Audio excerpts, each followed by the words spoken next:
आज के हमारे एपिसोड की स्टार्टिंग उसी थंडर क्लाउड लाइब्रेरी से होती है जहां से हमारा पिछला एपिसोड खत्म हुआ था। उसके अंदर सनवू अकेला बैठा हुआ होता है और लीडर जिन्हों की बातों को याद कर रहा होता है जो लीडर जिन्हों ने उससे जाने से पहले की होती है। उन्होंने उससे कहा होता है कि क्लैन लीडर आपने जो मुझे भी मार्शल आर्ट की बुक दी है 18 स्वॉर्ड ऑफ स्प्लिटिंग विंड, मैं उससे अभी जाकर प्रैक्टिस करना चाहता हूँ और सीखना चाहता हूँ, इसलिए मुझे जाने की आज्ञा दे। यही याद कर सनवू कह रहा होता है कि मैं लीडर जिन्हों से कहना चाह रहा था कि उन्हें थोड़ा और आराम करना चाहिए ताकि उनकी बॉडी पूरी तरह से रिकवर हो जाए, लेकिन उनके सीखने के उत्साह को देख के, उनके सीखने की जोश को देख के मैं उन्हें रोक नहीं पाया, मुझे मजबूरन उन्हें जाने देना पड़ा। लेकिन अब जबकि उन्होंने ट्रांसेंडेंट लेवल पे ब्रेक थ्रू कर लिया, इतने सालों की बैरियर को तोड़ दिया है, तो मुझे लगता है कि उन्हें ये बात समझ जानी चाहिए कि उन्हें जो बुक मिली है वो कितनी ज्यादा इंपॉर्टेंट है उनके लिए। अगर उन्होंने उस मार्शल आर्ट को सीख लिया तो उससे उन्हें काफी ज्यादा बेनिफिट हो सकता है, फायदा हो सकता है। फिर सनू थोड़ा सीरियस होते हुए कहता है कि अगर मुझे ब्लड सेक से फाइट जीतनी है, अगर उसके खिलाफ खड़ा रहना है, तो मेरे अकेले की ताकत काफी नहीं होगी, मुझे सभी लोगों की ताकत की जरूरत पड़ेगी। जितने भी लोग हैं मुझे सभी लोगों की ताकत को बढ़ाना होगा ताकि ऑर्डर सेक ब्लड सेक के खिलाफ जीत सके। अगर हम ब्लड सेक के खिलाफ हार गए तो हम सोच भी नहीं सकते इस दुनिया पे कितनी बड़ी मुसीबत आएगी, ये दुनिया पूरी तरह से एक नर्क बन जाएगी। इसकी वजह से हमें किसी भी हालत में जीतना होगा, चाहे हमें उसके लिए कितना भी सेक्रीफाइस क्यों न देना पड़े, कुछ भी क्यों न लुटाना पड़े, क्योंकि हम सभी लोग हार को अफोर्ड नहीं कर सकते हैं, बर्दाश्त नहीं कर सकते, वरना सब कुछ खत्म हो जाएगा, ये दुनिया पूरी तरह से नष्ट हो जाएगी। अगर हमें इस डिजास्टर को रोकना है तो हमें छोटे छोटे कदम लेने होंगे ताकि आगे चल के हम बड़े से बड़े खतरे को रोक पाए, बड़ा चेंज कर पाए।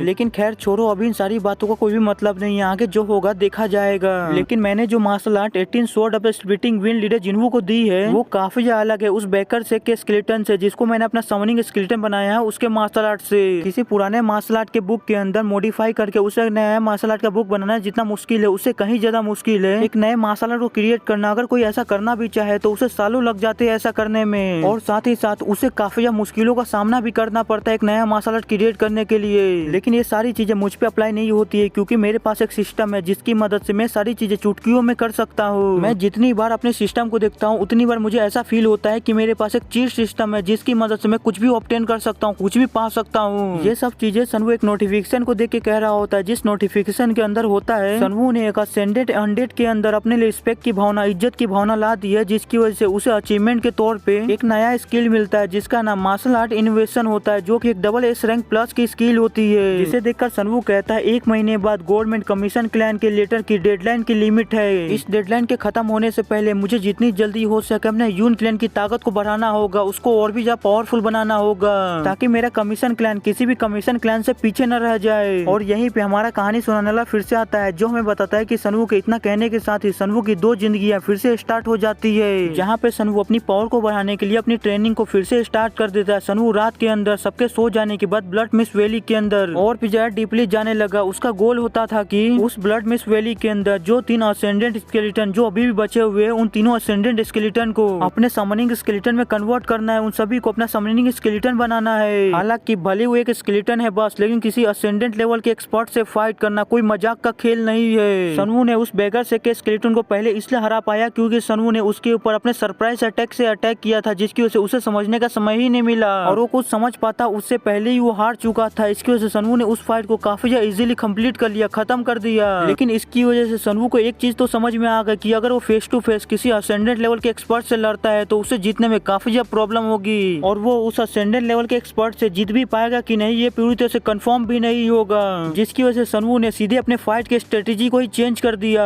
उसने पहले कुछ छोटे मोटे ट्रांसेंडेंट लेवल के एंडेट को पकड़ना चालू कर दिया जिससे उसका एक्सपीरियंस और पावर दोनों ही बढ़ सके, क्योंकि कहते हैं ना कि घर पहुंचने के लिए सबसे लंबा रास्ता ही सबसे छोटा रास्ता होता है। मुझे इस मुहावरे का मतलब नहीं समझ में आया, अगर आप लोगों को समझ में आया तो आप लोग कमेंट में बता सकते हो ताकि मुझे भी पता चल सके। आगे हमारा कहानी सुनाने वाला चला जाता है और सनवू कहता है कि अगर मैं ऐसे ही करता रहा और अपनी पावर को बढ़ाता रहा तो अगर मैं हर 7 दिन के अंदर एक असेंडेंट को भी पकड़ता हूँ तो काफी होगा, क्योंकि 3 ही असेंडेंट बचे हुए हैं और उन तीनों असेंडेंट को मैं 7-7 दिन का गैप करके भी पकड़ूं तो मेरे लिए इतना ज्यादा समय भी नहीं गुजरेगा, इतना ज्यादा लेट भी नहीं होगा। और वैसे भी समनिंग स्केलेटन के नंबर बढ़ाना भी काफी ज्यादा जरूरी है, और मैं अगर ऐसा ही करता रहा तो मैं अपनी समनिंग स्केलेटन के नंबर भी काफी आसानी से रोज रोज बढ़ा पाऊंगा। और यहीं पे सनवू की पहली जिंदगी खत्म होती है। सुबह होते ही सनवू की फिर से दूसरी जिंदगी स्टार्ट हो जाती है, जहाँ सनवू हमें बताता है कि सूरज के निकलते ही मुझे मेरे डेली रूटीन पे वापस लौटना पड़ता है। मैं अपने क्लैन के अंदर वापस लौट जाता हूँ और अपने कमीशन क्लैन के कामों को पूरा करने लगता हूँ, बिल्कुल हर दिन की तरह। तभी हमें सनवू के कमीशन क्लैन के मीटिंग हॉल का सीन दिखाया जाता है, जहाँ सनवू अकेला बैठा हुआ होता है और उसके सामने 2 बुक रखी हुई होती है, जिन्हें देख के सनवू सोच रहा होता है मुझे पहले मुझे इन दोनों बुक को कंबाइन करके एक नया मार्शल आर्ट का बुक बनाना होगा, ताकि मैं अपने कमीशन क्लैन के गार्ड्स को दे सकूं, ताकि वो सभी लोग इन मार्शल आर्ट की बुक को सीख सके, क्योंकि उनके पास अभी कोई भी मार्शल आर्ट की बुक नहीं है अच्छी। यही सोचकर सनवू उन दोनों बुक को कंबाइन करने लगता है, जिनमें से पहली बुक होती है आर्ट ऑफ द अरहट की शाओलिन टेम्पल से, और दूसरी होती है the art of the accumulated की मिलिट्री से। आगे सनवू हमें बताता है कि आर्ट ऑफ द अरहट की मोस्ट फंडामेंटल आर्ट है और ये सारे मार्शल आर्ट की ओरिजिन है। हालांकि ये मार्शल आर्ट इस्तेमाल करने की वजह से बॉडी के अंदर की बहुत ही धीमा जाता है, बहुत ही धीमा फ्लो होता है, जिसकी वजह से ये बुक काफी ज्यादा फेमस होने की वजह से भी सारे मार्शल आर्टिस्ट से बचने की कोशिश करते हैं। कोई भी इसे प्रैक्टिस नहीं करना चाहता है, लेकिन कोई इस टेक्निक को काफी लंबे समय तक प्रैक्टिस करता है तो उसके अंदर बाकी सभी लोगों से काफी ज्यादा पावर होती है। और अगर मेरे कमीशन क्लैन के गार्ड्स इस टेक्निक को प्रैक्टिस करे तो वो जितना सोच सकते उससे ज्यादा उन्हें बेनिफिट मिलेगा, उन्हें फायदा होगा। और वहीं पे उससे opposite art of the accumulated की ये काफी ज्यादा फास्ट की को अपने बॉडी के अंदर ऑब्जॉर्व करने की क्षमता देता है। ये भी मोस्ट बेसिक टेक्निक है जिसका इस्तेमाल करने की वजह से बॉडी के अंदर काफी फास्ट की ऑब्जॉर्व होता है। लेकिन इस टेक्निक की भी कुछ बाधा है, कुछ लिमिट है। अगर कोई इस टेक्निक का इस्तेमाल करता है तो वो जेनिथ लेवल से आगे नहीं जा सकता है, चाहे वो कितनी भी ट्रेनिंग क्यों ना कर ले। ये दोनों ही मार्शल आर्ट की टेक्निक एक दूसरे से बिल्कुल अपोजिट है, जिसकी वजह से मैं इन दोनों मार्शल आर्ट की टेक्निक को कंबाइन कर रहा हूँ। मुझे उम्मीद है कि मैं इन दोनों अलग अलग मार्शल आर्ट की टेक्निक को कंबाइन कर रहा हूँ तो मुझे एक अच्छी मार्शल आर्ट की टेक्निक मिलेगी।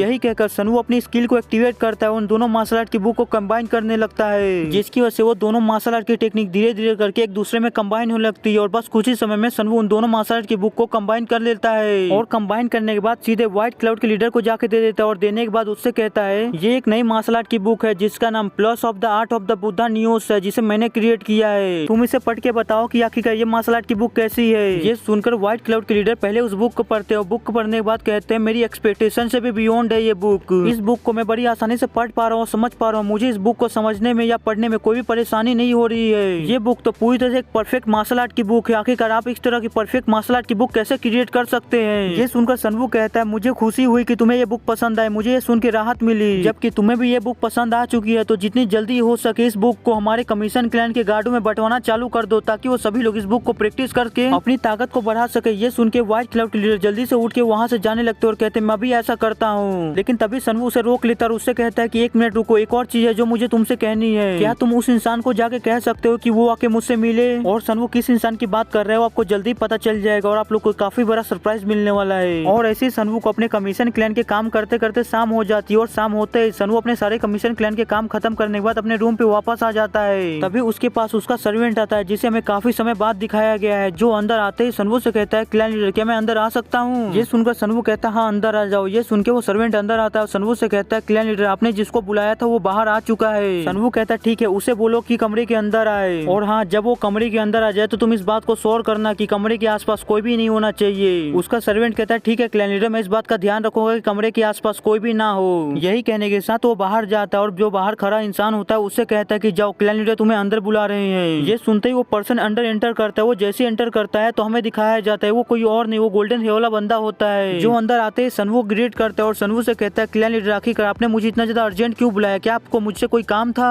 ये सुनकर सनवू उसको कोई भी जवाब नहीं देता है, बस उसे घूरे जा रहा होता है। ये देख के उसे कुछ भी समझ नहीं आ रहा होता है कि आखिरकार सनवू से ऐसे क्यों घूर रहा है। लेकिन तभी सनवू अपनी कुर्सी से खड़ा होता है, कहता है फाइनली वो समय आ गया है कि मैं आपसे आराम से बात करूं। ये सुनकर वो गोल्डन हेयर वाला बंदा चौंक जाता है। वो सनवू से कहता है क्लैन लीडर आखिरकार आप मुझसे इस तरह फॉर्मली क्यों बात कर रहे हैं, आप मुझसे जैसे हमेशा बात करते हैं आप मुझसे वैसे ही बात करें, मुझे ये काफी ज्यादा अजीब लग रहा है। तभी सनवू अपने 100 स्पीड आइट का इस्तेमाल करता है, उस गोल्डन हेयर वाले बंदे की मार्शल बॉडी और एट्रीब्यूट को देखने लगता है। लेकिन सनवू इसमें फेल हो जाता है। सनवू उसकी मार्शल बॉडी और उसके एट्रीब्यूट को नहीं देख पाता है, क्योंकि सनवू किसी भी ऐसे इंसान की मार्शल बॉडी और एट्रीब्यूट को नहीं देख सकता है जिसका लेवल उससे हायर हो। तभी सनवू उस गोल्डन हेयर वाले बंदे को ग्रीट करता है, उससे कहता है कि मैं आपसे ऐसे कैसे बात कर सकता हूँ, मैं ऐसा कैसे कर सकता हूँ। मैंने पहले आपसे इनफॉर्मली इसलिए बात किया क्योंकि काफी सारी नजरें हमें देख रही थी, उन सभी नजरों से बचने के लिए मैंने आपसे पहले इस तरह बात किया था, वरना आप जैसे किसी इंसान से इस तरह बात करना मेरी इतनी ज्यादा हिम्मत कैसे हो सकती है, जिसे हाउस सोसाइटी ने हमारे पास नियुक्त किया है, हमारे पास भेजा है। ये सुनकर वो गोल्डन हेयर वाला बंदा पूरी तरह से चौंक जाता है। वो सोचता है कि इसे ये बात कैसे पता चली कि मुझे हाउस सोसाइटी ने भेजा है, मैं हाउस सोसाइटी से हूँ। और यहीं पे हमारा आज का एपिसोड खत्म होता है। अब हम अगले एपिसोड में देखेंगे कि आखिरकार वो गोल्डन हेयर वाला बंदा आगे क्या करता है। वीडियो पसंद है तो लाइक कर दीजिएगा, नहीं फिर लाइक कर दीजिएगा, चैनल को सब्सक्राइब कर दीजिएगा। मिलते हैं अगले एपिसोड में,